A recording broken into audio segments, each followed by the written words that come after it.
Hey everybody, I'm doing some catch-up content tonight. I just filmed a book review to upload to the YouTube channel, so make sure that you go check that out. And if you're here watching this video, thank you so much. Let me know that you are here and that you are watching. And I will wave to you. I don't know why I lost my thought there, but let me know that you're here. Let me know that you're watching, and I will wave to you. And we are I'm actually gonna go live twice this week. So I got on tonight. Again, this is like a catch-up day for me. So we're gonna go live. I'm doing a live right now, obviously, because I am live. But we're gonna do part 2 of the movies I've watched in 2023 review. So I can get that done and upload that. You guys seem to really like that video, so we're gonna go ahead and do that again tonight, and hopefully we can get through the rest of them. There are 19 movies in here, so we're gonna see. But I'm also gonna be live tomorrow with my special guest at JC, and we'll be back for Swiftie episode 2. So we're gonna do Red Taylor's version, go through all of the tracks, and we will be spilling the tea. We're gonna talk about who they're about, the history, the lyrics, everything, and you won't want to miss it. We're gonna have to start promptly at 9 o'clock, get right into it, because there are a lot of tracks on that album, and we may or may not be uploading some other content to the YouTube channel as well, so make sure you go and check that out. And I'm gonna put the link to my YouTube channel actually in the comments of this video, and then I'm also gonna put it in my stories. So if you're catching this as a replay, make sure you head to the stories and check that out. I actually have a YouTube previews highlight in my story highlights, and you can go and subscribe there. You can click the link, it'll take you right to the channel, and you can subscribe there. Most of it is the same. That out if you're interested in that, but most of the content is the same. I usually go live here and then post it to YouTube as like a replay or a playback. So without further ado, let's go ahead and get into our reviews, so that way we can try and get through them all. And I might try some cool things tonight. We might try like some green screen stuff, but I don't quite know how to do that, so maybe not. Anyway, let's get going. So I've got my bucket here. We're going to see what we pick out. And actually, I need to add another movie to the list, because I watched another movie just a few days ago, and so I need to add it to the list as well. Because I think I talked about this in the live last week, but I watch about 1 to 2 movies a week. I just get bored with like TV shows, and so I just watch like random movies, and I was in the mood to watch like a scary thriller movie, so I watched one over the weekend. So if it gets picked, I will talk about it. I've been trying to be a little bit braver and like watch some scary movies, because I claim to love Halloween, but I don't watch, like, there's a lot of scary movies that I haven't seen.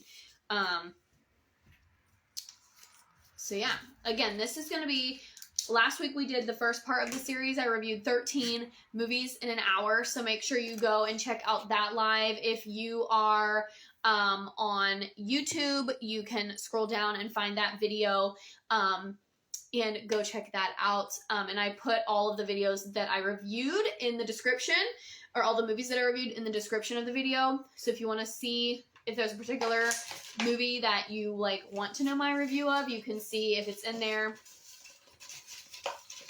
And let's get going, because this is a spontaneous live. I like to do those. I like to go live when it's like prompted, just to see kind of who gets on. If you're here, let me know that you're here. Let me know if you've seen the movies.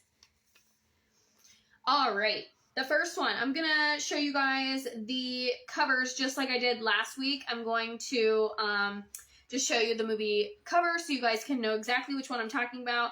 The first one that we're going to review in tonight's video is actually Mary Poppins Returns. This was, I believe, this was done in 2018. So actually it's older than I thought it was. And it stars Emily Blunt as Mary Poppins. And let me give you guys a little bit of a backstory about why we watched this film. So This time last year, my oldest sister-in-law, so my husband's oldest sister, was in the Mary Poppins musical. Like the middle school did it, and she was just in it as like an extra. And so we went and we watched it. And after we saw the Mary Poppins musical, we kind of went on this Mary Poppins like binge. We watched the original with Julie Andrews and Dick Van Dyke. We watched Saving Mr. Banks, which is a great movie. If you've not seen that, I definitely recommend. And so then we wanted to watch the new one. And I had heard mixed reviews. I had heard that it was really good. I had heard that it was not so good. And sadly, I have to agree with the latter. I did not think it was so good. I felt it was, first of all, the timing of it was not great. Like, they waited a very, very long time to try and make a sequel. And yes, I know P.L. Travers wrote a ton of Mary Poppins books. So, like, there is a lot of content and material available for use. However, they kind of made it the same story. It was more of a retelling than an actual sequel. And that I came to understand that as I was watching it. Like, it's essentially the same story. Like, the kids are like, not that they're unruly, but like they get a nanny, Mary Poppins comes, and then they just go on these like adventures that their dad doesn't necessarily believe is true, which is the premise of the first one, or the original, I say. So it's less of a sequel and more of just a retelling with current actors and actresses and current like visual effects and all of that. There are some good songs in it, like the one song like Judge cover of the book, or Judge a Book by its Cover, or whatever that song is, where they're on the stage and they have all the animals. Very reminiscent of the original with the penguins. The penguins actually make an appearance in that scene, so that was a nice like homage to the original. I think my biggest complaint about this movie is that Lin-Manuel Miranda speaks in this really noticeably fake, like, Cockney accent, and it's almost insulting, and I'm not even British, but it is, like, it's really bad, you guys. And then he sings in his normal voice, which is not by any means, like, British, and it's, like, it's laughable, and it was, in my opinion, done in poor taste, and just, it wasn't a good look for Lin. Let's just put it that way. Lin-Manuel Miranda did help write some of the music, so therefore you know that it's going to have some of those catchy musical numbers. But yeah, overall, I have heard, like, a lot of people like the scene in the bathtub, which is a cute scene, but like I said, it's essentially the same movie, just retold with different people and different songs. Because, like, they go on these weird, like, they go to weird places, and they just do interesting things, and the story is pretty much the same. Like, they're trying to get their father's attention, the father realizes that they're good kids, and, yeah. So, if I had to rate this movie, and you can't help but compare it to the original is just so iconic and such a classic. I don't feel like this movie, Mary Poppins Returns, was necessary. I would probably give this movie, like, I don't want to give it a D, because I think for what it is, it was, like, it's not that it wasn't well done. But yeah, I think I would have to, like, rest comfortably on a D. It's definitely C-, like C- or lower. I don't think it was a necessary film to make. I did not like Lin-Manuel Miranda's part in the movie. And hello, thank you for joining. We're reviewing some movies that I watched this year. This is part 2. I did more movies last week. You can check it out on my page or on my YouTube channel. So I don't think this movie needed to be made. I think parts of it, like, there were nice, respectful parts, and then there were other parts that was just like, no. Of course, the Chimney Sweeps had an iconic dance number in it, but I think, again, like, there were a lot of things that they just knew a Mary Poppins movie had to have for it to, like, get any sort of recognition at all. And that is nothing to, like, this is not to take away from Emily Blunt's performance. I think, you know, she has a good voice. She's an a good actress. Like, it has nothing to do with the performances at all. It's just, as a movie, I don't think it was necessary. And I just, it fell flat for me. And if I had to choose between this one and the original, I would pick the original in a heartbeat. I would watch the original probably 10 times before I would watch this one again, short of maybe listening to a couple of the songs. But nothing, like, even that, I could live without them. Okay, moving on. We are now going to talk about the sequel to the Fantastic Beasts movie. And I reviewed this one in my video last week. The Fantastic Beasts and Where to Find Them. So the sequel is The Fantastic Beasts, The Crimes of Grindelwald.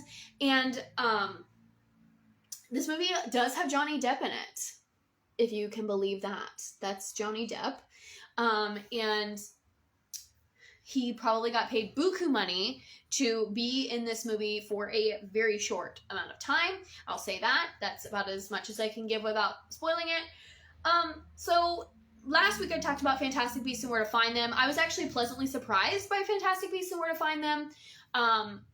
My husband and I both were. Like, we liked it more than we thought that we were going to like it.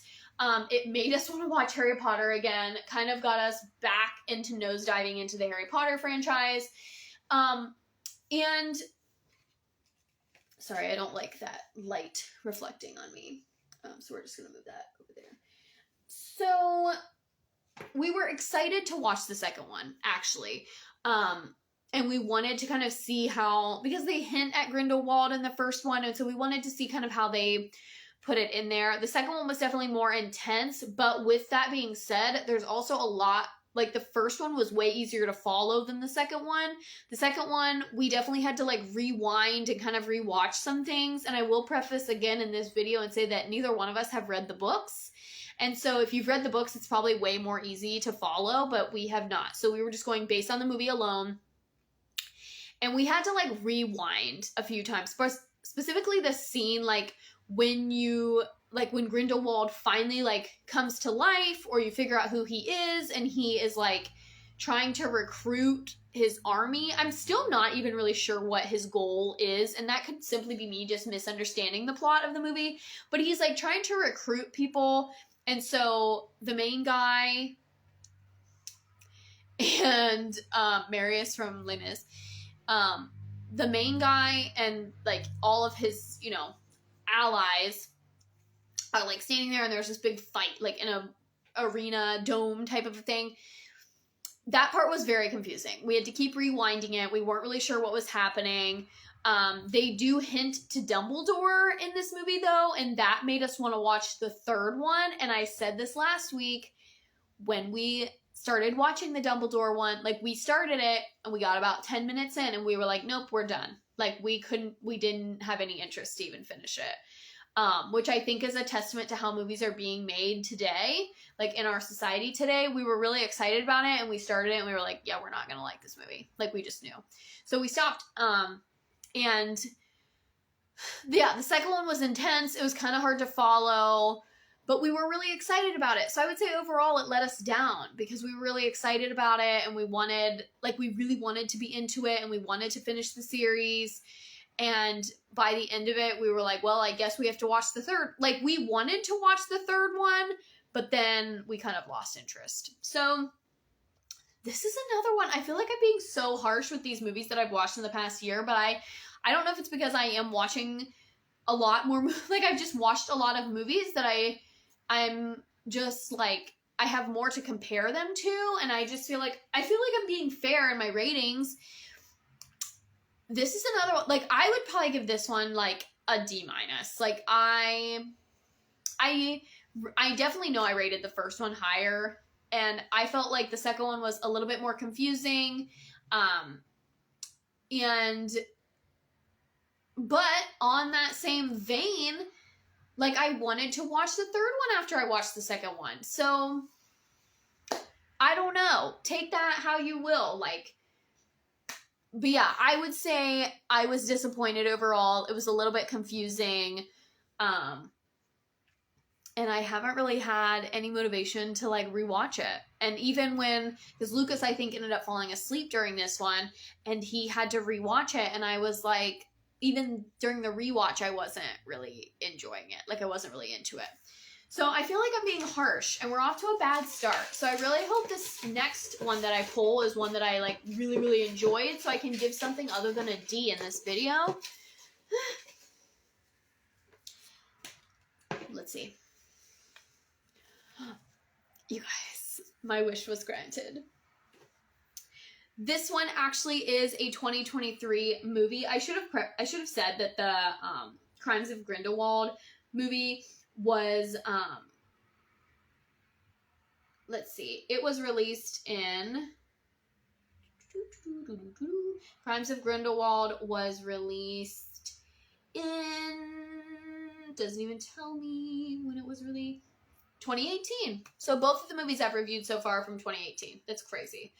So we're actually going to review a 2023 movie now. One that definitely took the world by storm for multiple reasons and for good reason. We're going to talk about Barbie. Finally, a good movie to review, you guys. I just spoiled what my review is going to be. Yes, I did see Barbie. I saw Oppenheimer first and then watched Barbie. I highly recommend. It was a great double feature. Hopefully we talk about Oppenheimer in this video, but if not, there will be a review coming soon because we did not talk about Oppenheimer last week. So we're going to talk about Barbie.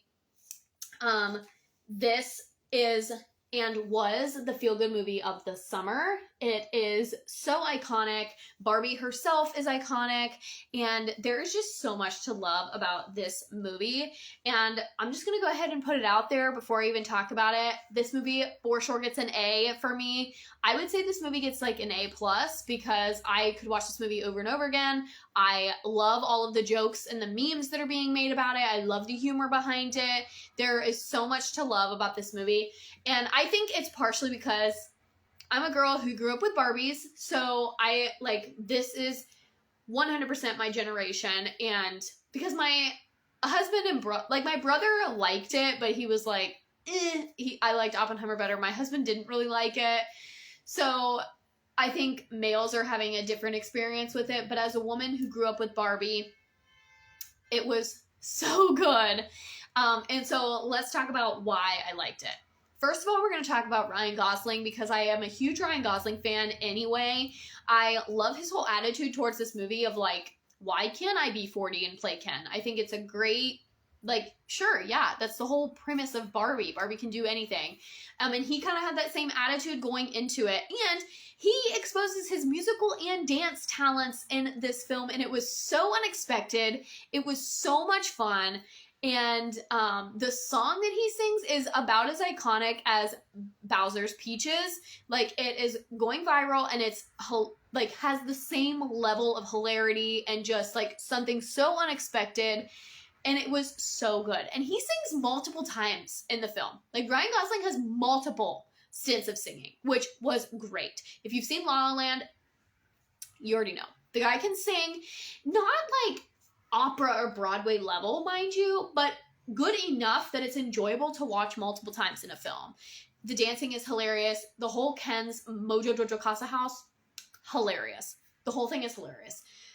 He was hilarious. I love Ken as a character. So funny. There are so many funny characters. Alan is hilarious. Like, the whole movie is just so funny. I don't know if it was intended to be funny, but I was laughing through the whole thing. I loved the irony of everything. I loved the stereotypical, I loved the stereotypes in it. I thought they were hilarious, both on the women's side and on the men's side. Like, I can sit here and say that I laughed at the jokes that were supposed to be funny for the men, and I laughed at the jokes that were supposed to be funny for the women.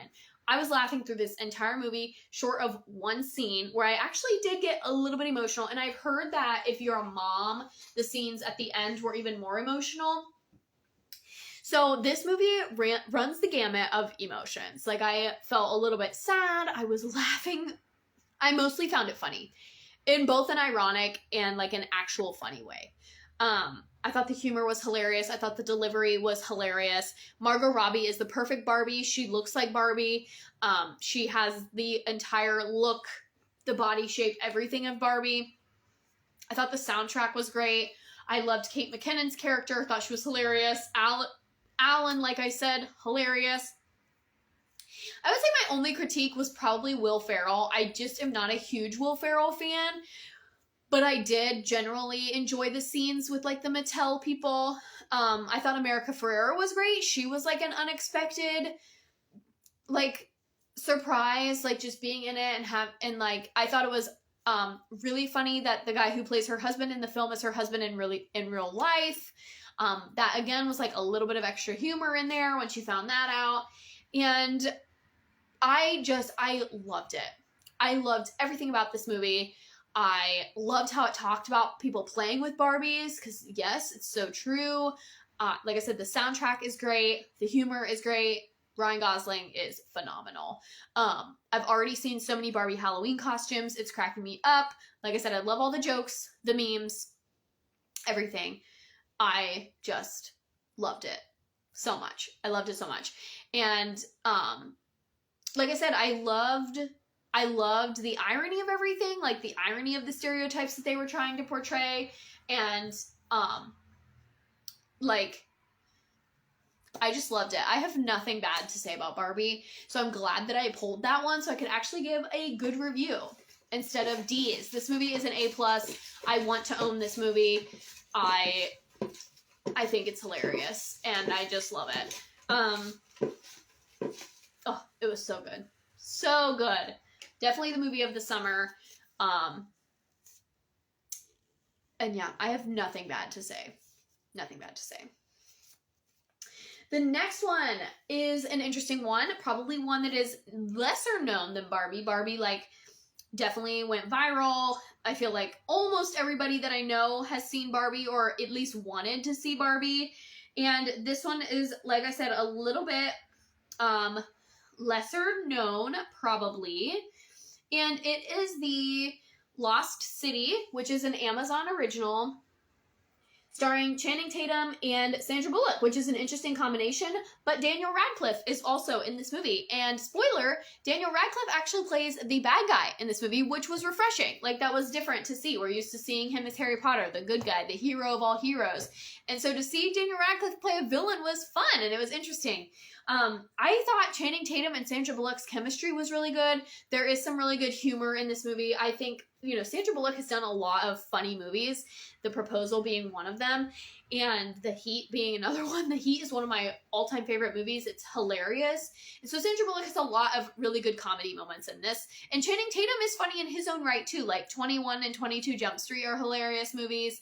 And Channing Tatum has done a lot of different comedy too, and I think their chemistry is really, really good, and the storyline is kind of fun.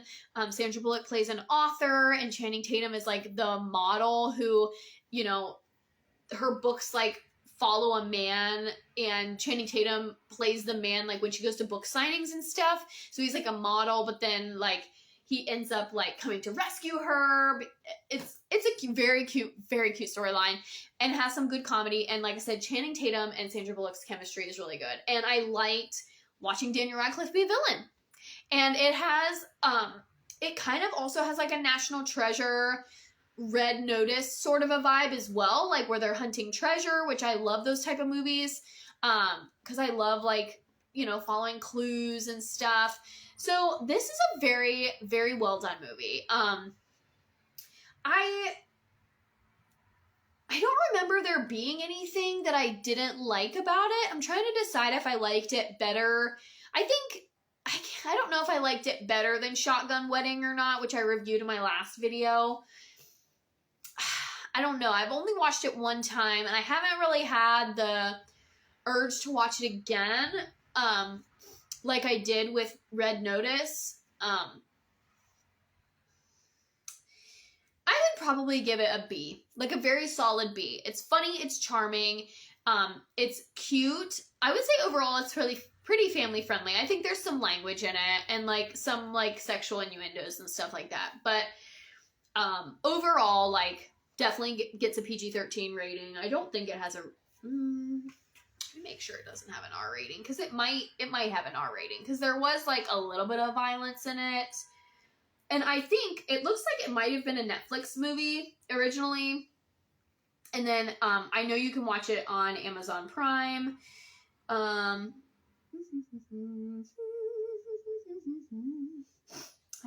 want rating. Not the reviews. Let's see here. Trying to find it.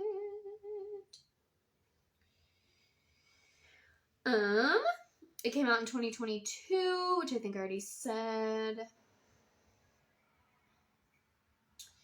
I just want to know what it's rated. Like, I don't even...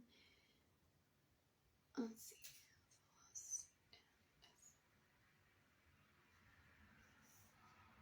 Oh, it is PG-13 for violence, some bloody images, suggestive material, partial nudity, and language. So all the things that I already said, it gets that PG-13 rating for. Which, so I would say it's definitely more family friendly than Shotgun Wedding. Shotgun Wedding was kind of bloody and violent in some parts, so it's a little bit more family friendly than that. But I give it a very solid B. Like, would I watch it again? Yes. Have I had the urge to watch it since I watched it? No, but that's not to say that it wasn't good enough to rewatch. I think it is, like I said, it's charming, and it's a lot of fun overall.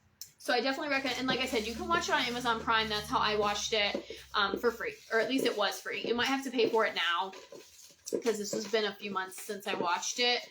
But I watched it pretty short after it came out. Like, definitely watched it this year, but it was like only a few months after it came out. The next one. The next one is a good one. The next one I've actually watched. I've watched it all the way through once. I've watched parts of it more than once. And I talked last week about biopics. And how my husband and I are really into biopics. Biopic. Whitney Houston, I Want to Dance with Somebody. This is probably the best biopic I've watched. I really enjoyed it. My husband really enjoyed it. It was very good. Very well done. The lead actress does an amazing job. And similar to the Bohemian Rhapsody one, some of the audio is actually Whitney singing, and the actress did a really good job of lip syncing and syncing her audio to it. And the lead actress actually does some singing in the film herself, but everything that is supposed to be Whitney is Whitney, and then they just either piped it in. There is some actual footage of Whitney thrown in there as well, similar to the Elvis one, which I talked about in the last video. We thought this movie was really, really well done. I actually learned a lot about Whitney Houston from this movie. Like, I think I learned more from the Whitney Houston one than I did Bohemian Rhapsody, because I knew a lot about Freddie Mercury already, because I kind of go down rabbit holes when I, like, think about the AIDS epidemic. But with the Whitney Houston biopic, I actually learned a lot, and I walked away from watching the movie like, oh wow, I didn't know that about her. Like, I didn't know all that information. And also, even her music, like some of the most famous songs, the most popular songs that she did, I didn't even know she sang them. Like, I had heard them other places and didn't even know that Whitney Houston had sang them. And so this one is probably my favorite biopic that I've watched. And like I said, I've watched parts of it twice, and I actually like have wanted to watch it again. There were some things that I was like, was that really true? I did have to fact check a couple of things, because in today's society, you just never know how much like certain agendas will say are being pushed. And, so I did fact check a couple of things, but I found out that they were true. And so I was educated, and I became more informed on her. And like I said, I learned a lot. This movie is intense. I like wasn't sure how it was going to end. And it definitely earns its rating. There's definitely language. There's drug use. There's mentions of death and suicide and all of those things. Her death was shown tastefully in the movie, and talked about tastefully. Because if you don't know, Whitney Houston is no longer with us on this earth, and some say she was the greatest voice of all time. They talk about that in the film. I really, really, really enjoyed this movie. And like I said, this is one that I have wanted to watch again. Elvis is another one that I talked about it last week, but Elvis is another one that I would watch again, and probably like could watch again to learn more and get like see things that I didn't notice before. These are those types of movies. So I would definitely give this movie easily a very, very solid A, inching up towards A+. Like, I think this is an A+ movie, right up there with Barbie. My husband also, he likes this movie better than Barbie, so he would definitely give this one the A+ rating. I don't remember what I gave Elvis. I think I gave it a very solid A, just for the background music, as I didn't like Elvis's background music.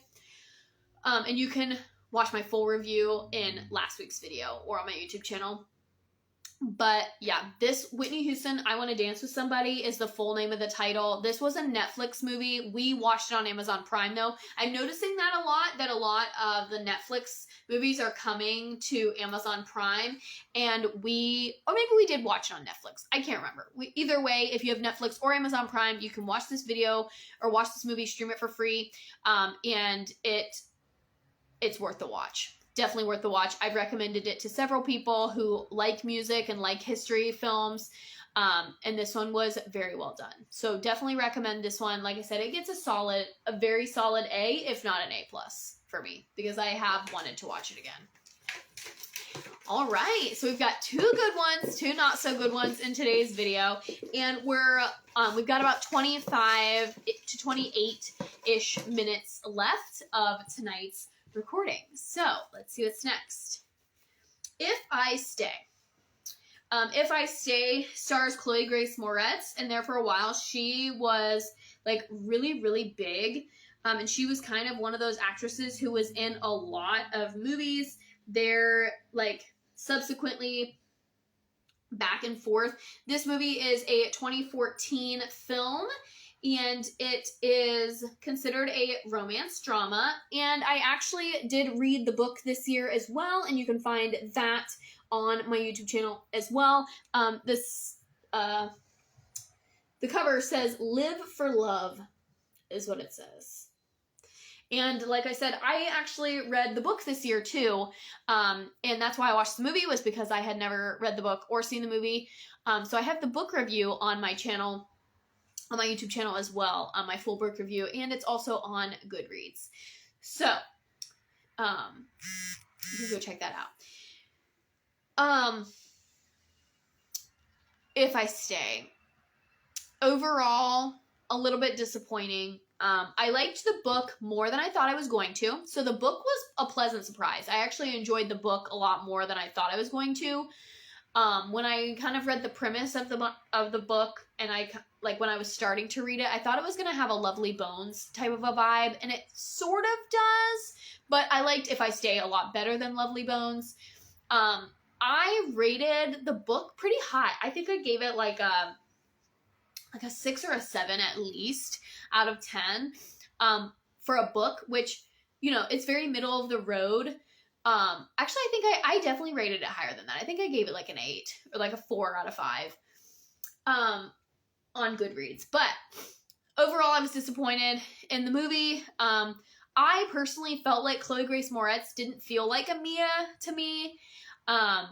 And similarly, I didn't think that the actor they chose to play her boyfriend, I think his name's Adam, I didn't think he fit either. Like, they didn't fit the visualizations I had in my head.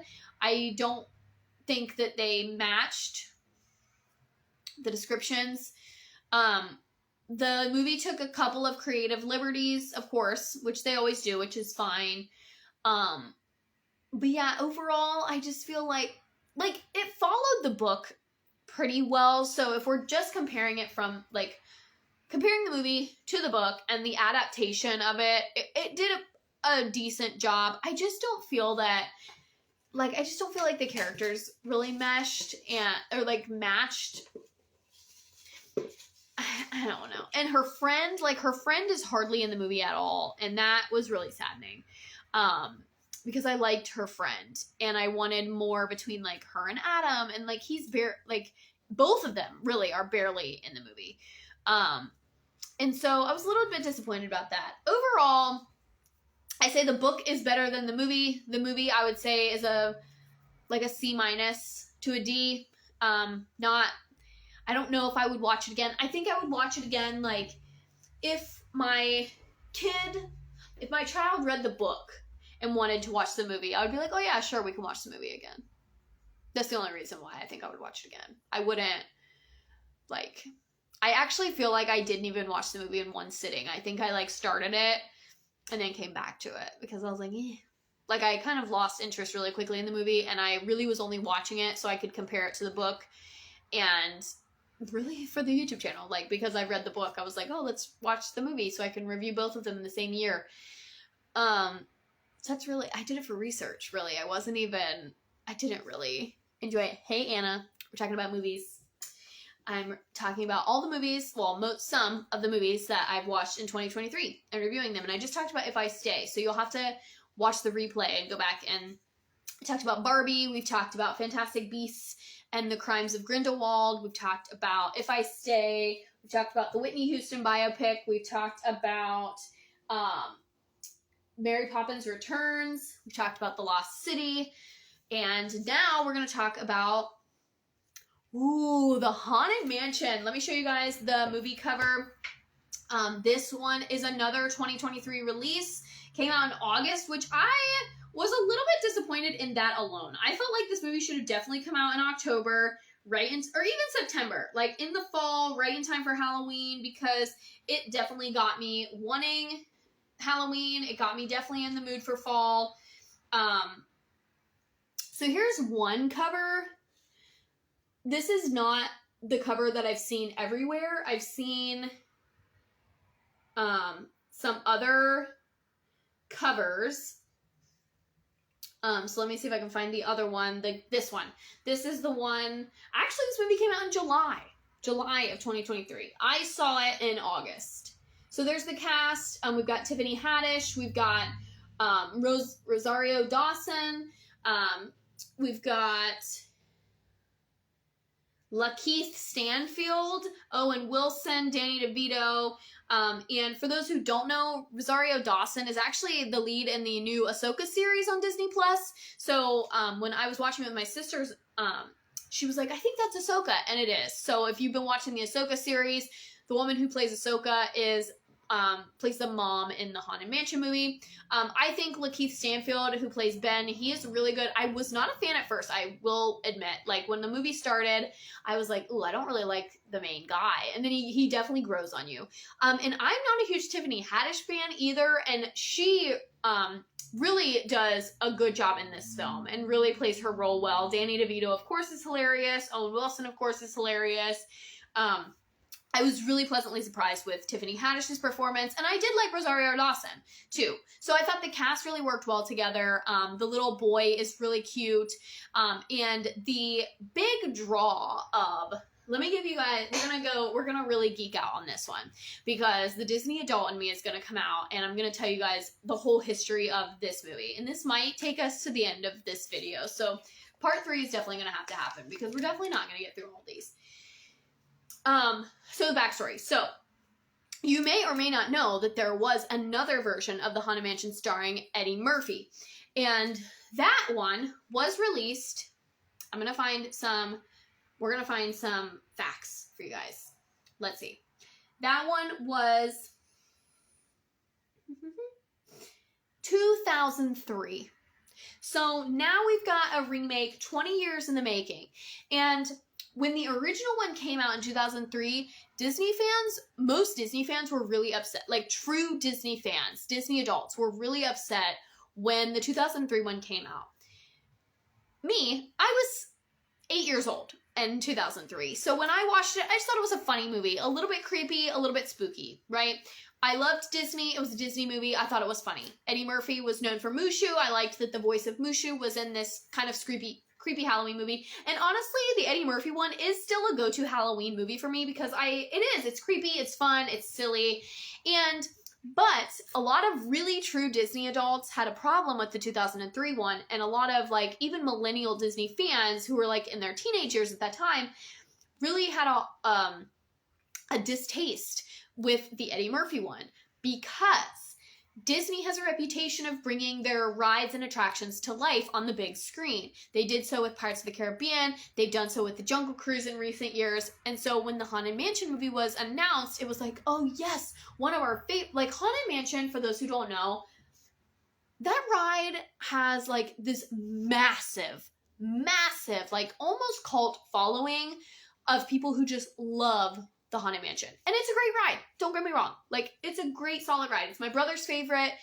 It is a go-to every time. It is one that is definitely a must-do when you go to Disney. But there is so much of a fan following for the Haunted Mansion. And I actually read a book this year, Down and Out in the Magic Kingdom, where the Haunted Mansion attraction was like a big focus of that book even. So there are books, there are like these fandoms, all this stuff about the Haunted Mansion. So when the Eddie Murphy film came out in 2003, people were so excited because, oh my gosh, the Haunted Mansion is finally getting a movie. And people were really disappointed in the Eddie Murphy movie. Now, there are some things from the Eddie Murphy version that you can find in the attraction and vice versa, because a lot of people were really looking forward to seeing those details from the attraction in the movie. People were disappointed that the mansion didn't look the same. People were disappointed that the Hatbox Ghost was not included.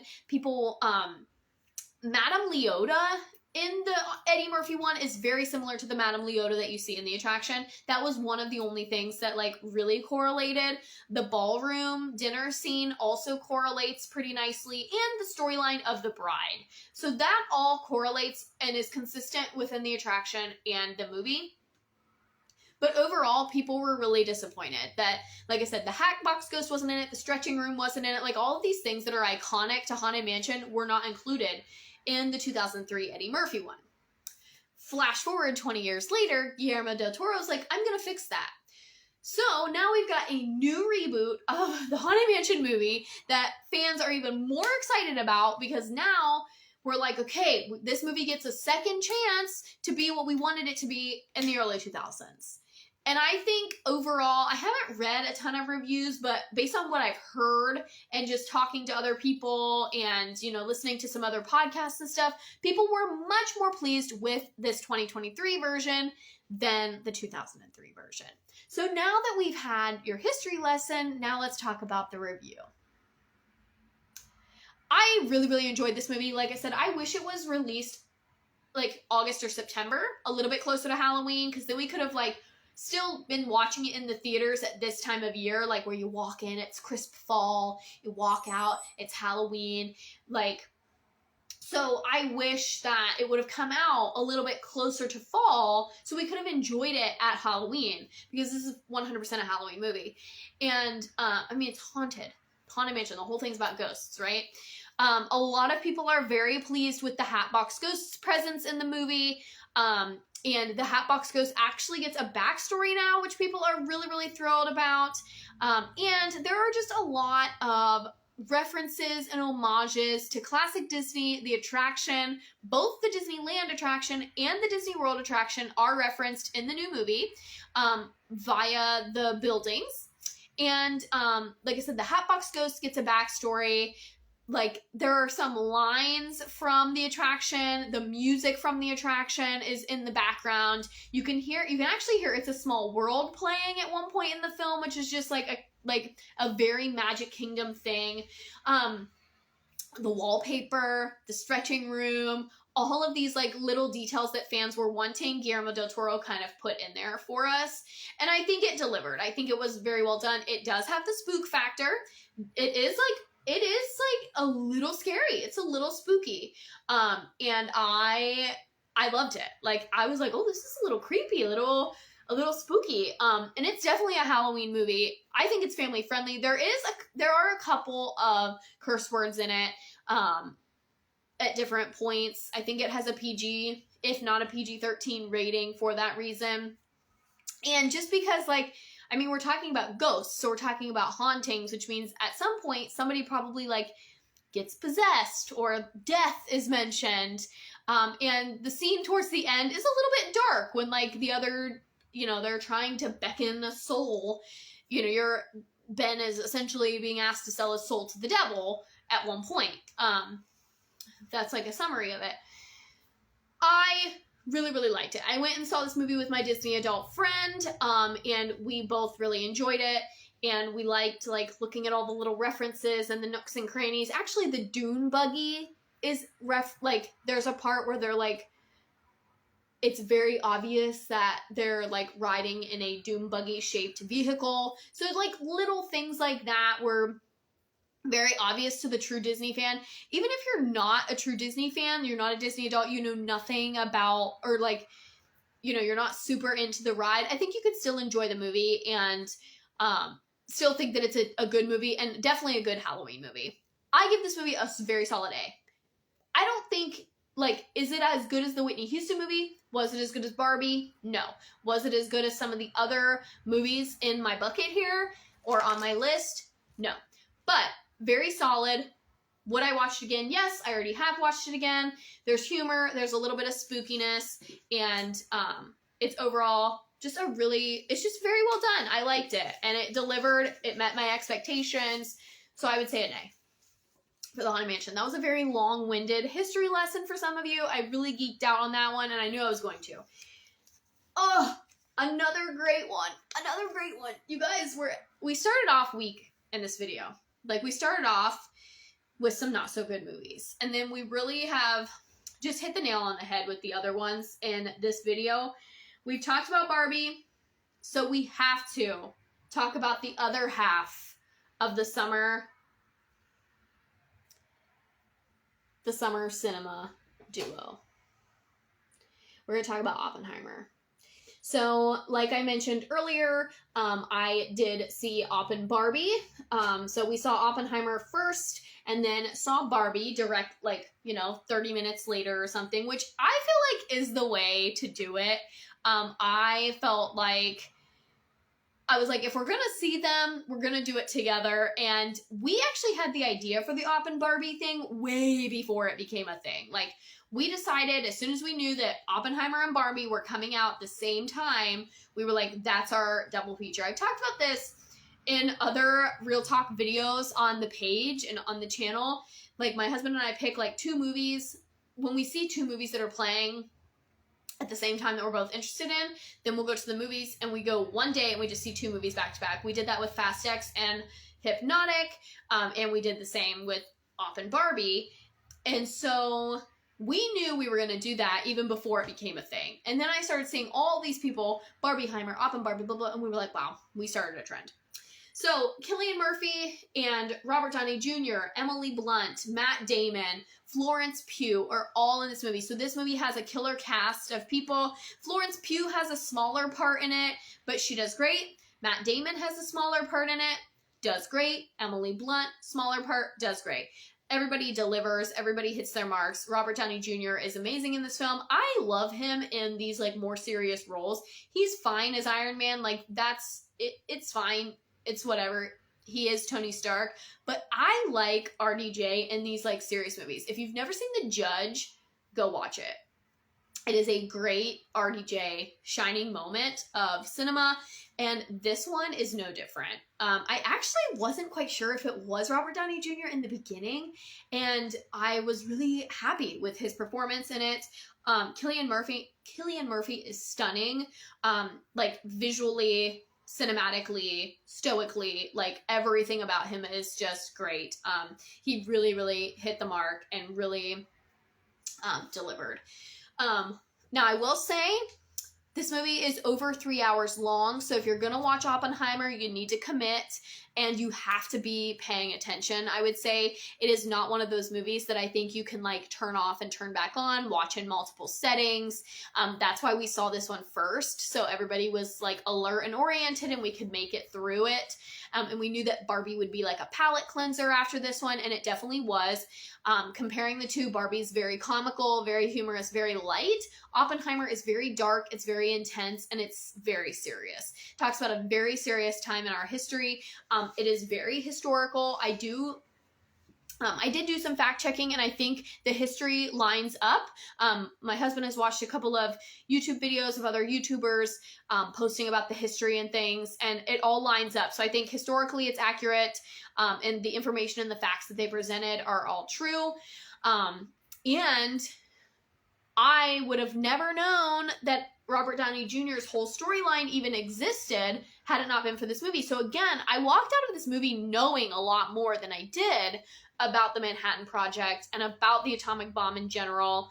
You know, in history class, you learn about like Hiroshima and all of that, but you don't really you don't dive deep into how it was created and the science. And there is a lot of science in this movie. If you're a science person, you'll definitely enjoy this movie. There's a lot of chemistry involved. They talk a lot about like the fission and the fusion and all that. I'm not a science person, so for me, some of that kind of went over my head, but I was still able to enjoy the movie with that in the background. I think watching Oppenheimer and his wife's relationship throughout the project is interesting, very realistic. And I love all of the parts with Oppenheimer and Albert Einstein. Those parts were very interesting. And like I said, the whole, like Robert Downey Jr.'s whole storyline is very enticing and very intriguing, and you kind of are on the edge of your seat the whole time. And the movie is both a mix of black and white and color, as Christopher Nolan's depiction of like different perspectives. There are multiple different perspectives taken during the film and during the filming. This movie should win an Oscar for cinematography alone, if not for visual effects. And honestly, it should be a contender for movie of the year. I think Barbie is probably a contender for movie of the year as well, but Oppenheimer, without a doubt, like visually, musically, like all of the effects in this movie, are just, it's a movie that you don't think would be beautiful to watch, and it is. It's stunning, actually. And the black and white parts were done really well. Like, I have nothing bad to say about this movie. The only critique is that it is very long, and there are parts that if you're not 100% into it, will go over your head. So kind of know that going in, that you have to be ready and you have to be paying attention. And Christopher Nolan has a reputation for that. If you've watched a Christopher Nolan movie, The Prestige, The Dark Knight, Batman Begins, The Zodiac, Memento, any of those, Interstellar, Inception, all of those are Christopher Nolan movies. He's done a lot of movies that you probably don't even realize, and they all kind of mess with your head. So you have to go in knowing that this movie it's going to trip you up a little bit. So you have to know that going in and kind of know what to expect and know the director. Which fortunately, my husband's a big Christopher Nolan fan. So I've watched a lot of Christopher Nolan movies and knew that going in. If you don't like long movies, I say maybe not watch Oppenheimer. Like I said, this movie is over 3 hours long, and you feel like you're sitting there. I felt like I was sitting there for 3 hours, but in a good way. Like, I wasn't bored. I wasn't like, oh my gosh, when is this movie going to be over? I just knew I had been sitting there. Like, you feel it. You feel the length of this movie, but you're also so enraptured in it that you're like, this movie could go on for 5 hours and I would still want to watch it. So the length doesn't bother me necessarily, but I know that it does some people. But again, that's the director. Christopher Nolan's movies are inherently long, or they run longer than a lot of other movies. Even The Prestige is like 2.5 hours long. Great movie. Also, I've reviewed it on my channel. Definitely go check that one out. It's a wonderful movie. So Oppenheimer, I give it an A+. It's another great one. I definitely recommend it.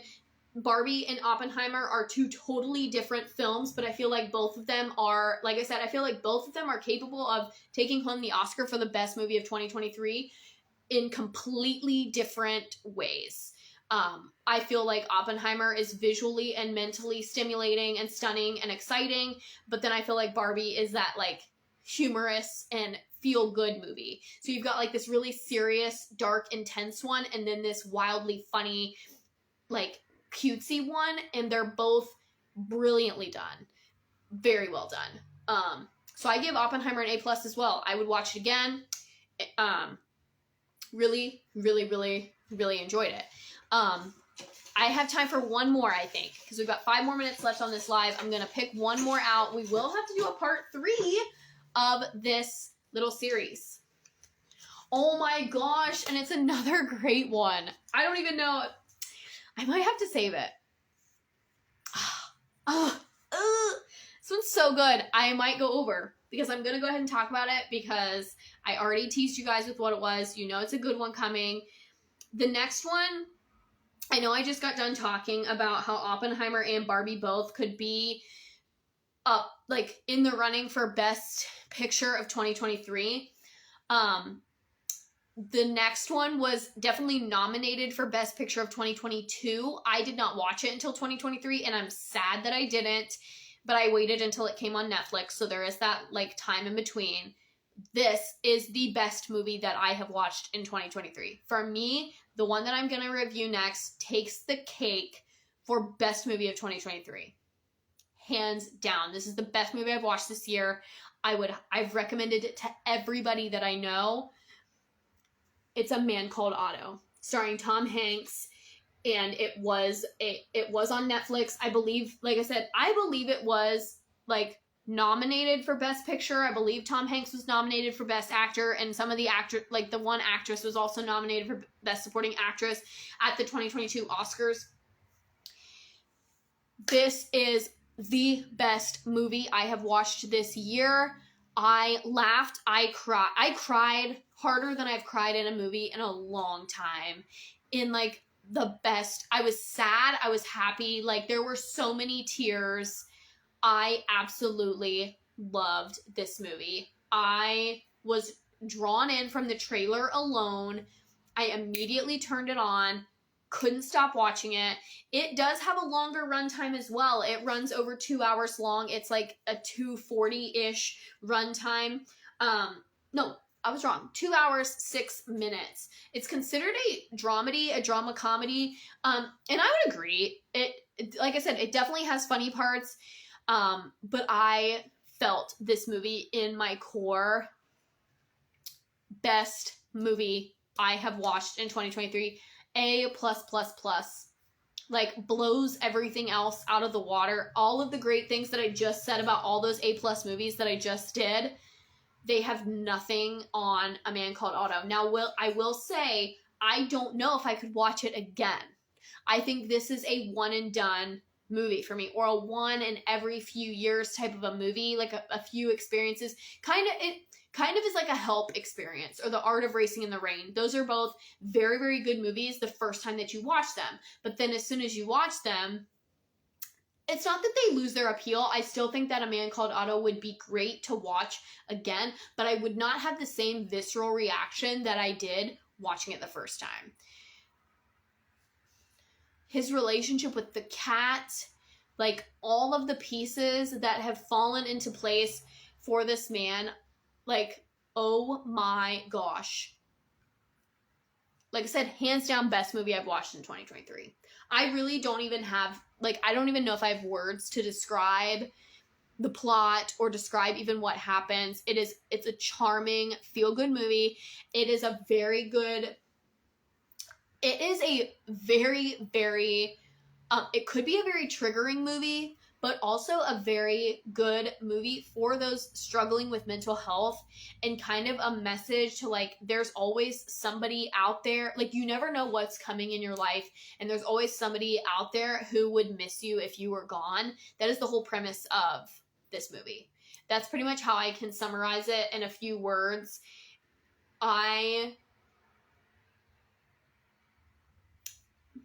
best movie I have watched this year. And I've watched some really good movies. Like, I reviewed Champions last week in this video. Great movie. I just reviewed Oppenheimer. Just reviewed Barbie. Great movies. Just reviewed Whitney Houston. I Want to Dance with Somebody. Reviewed Elvis last week. Reviewed Avatar: The Way of Water last week. Those are like the top 5 or 6 movies that I've watched this year. And A Man Called Otto it's like in a world of its own. Like, even after I got out of Oppenheimer and was like, wow, that was such a good movie, I literally was like, it still wasn't as good as A Man Called Otto. It still wasn't as good. Like, Barbie wasn't as good as A Man Called Otto. It was, like I said, I just can't even describe to you the gut reaction that I had to A Man Called Otto. Like, if you have not watched it, I would recommend it to you 10 times over. And, like, don't start it late at night because you will stay up and watch it. Like, I was even a little bit tired when I started it. Or, like, when I was looking for a movie, I was kind of like, oh, what do I want to watch? I instantly perked up when I saw the trailer. And I watched the entire thing. And it was a long movie. I was definitely up past my bedtime watching it. And I, like, was crying. I had to tell everybody about it. I was like, I'm watching this movie. It's so good. Everybody needs to watch it. Like, just a gut reaction. And I don't get that reaction to very many movies. And it was just, like I said, I can't even describe it. I'm almost at a loss for words. Definitely recommend. So with that, I'm going to close out this video. We still have 1, 2, 3, 4, 5, 6, 7, 8 movies left to review and to catch up on. And who knows, by the time I do the next part, I might have thrown a couple of other movies in there. Let's see how many we got through tonight. We got through 1, 2, 3, 4, 5, 6, 7, 8, 9. So not as many as last week, but I definitely talked longer about all of the movies tonight. Like, all of the movies I watched tonight were definitely fresher in my mind, I think, for the most part, than some of the ones last week. And so I had a lot more to say about them than the ones last week. But also, the movies in this group that I just reviewed were better. Like, overall better than the ones that I watched and reviewed last week. And last week's video, if you missed it, I would say the highlights were House of Gucci, Avatar: Way of Water, and Champions. Those were the best ones out of that group. And Elvis. Elvis was good too. And then obviously tonight we've got A Man Called Otto, Oppenheimer, and Barbie. Those were my tops for this. So those are like my top 7 out of all of the ones that I've done so far. And I've done 22. I've reviewed 22 movies in the past 2 weeks. So let me know in the comments which one of the ones tonight is your favorite. I'm gonna post all of them that I reviewed in the description of this video. And then if you're watching it on YouTube, you can drop in the comments there too. Let me know if you agree or disagree with my ratings. Have you seen my top ratings this year? Have you seen A Man Called Otto yet? Have you seen Oppenheimer? Have you seen Barbie? Have you seen the Whitney Houston movie? Because you should. So let me know in the comments what you think. Let me know here on Instagram too if you've seen these movies, which ones were your favorite. And stay tuned for part 3, which we will finish up this series. And I think I'm just going to start doing my movie reviews like this from now on. Like, I'm just going to stockpile like 7 or 8 or 10, pick them out of a bucket, and just review them like this. Because I like doing it like this, and I get more of them done, and it's easier, less time consuming overall, and the view, like, you guys are really liking them in terms of views and everything. So thank you so much for all of that and your support. And as always, thank you guys so much for watching. I will see you back here tomorrow night at 9 for Swift Tea episode 2, part 2, Red Taylor's version. I'll be back with my special guest, JC, and we will talk about some Red, and it's going to be great. So I'll see you back here tomorrow night at 9. Thank you so much for watching. Again, let me know in the comments, what movies have you seen? Which was your favorite? And let me know over there on YouTube as well. And I'll see you guys tomorrow night. Bye-bye.